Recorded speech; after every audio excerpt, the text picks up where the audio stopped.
Hi there. Today's ninja art tip is a really quick one. It's about drawing. I hope you've been drawing each day if you've taken up this challenge of getting some miles in the pencil.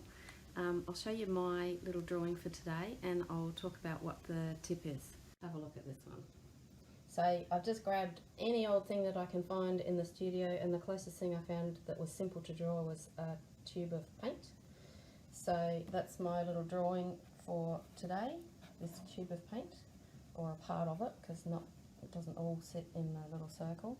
But the tip of the day is that when you add shading to your drawing, the object that you're drawing, if you put shadow underneath it, it really anchors it on the ground. So it really vastly improves the drawing when you add just that little bit of shading that you see underneath the object.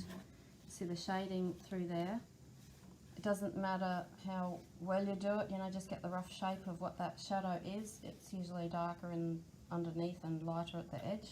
So get that shadow in along there, and it just anchors that drawing onto the page, that object onto the page, and makes a really big difference to the end result of the drawing. You can see this one here. The chicken just kind of looks like he's floating in air because he doesn't have a shadow underneath. But adding the shadow really anchors an object onto the ground in your drawings and your paintings. So that's a very, very quick tip for today. So we've got a Learn to Draw class that we cover a lot of shading techniques. You can also find shading techniques in the dojo at zenartart.com.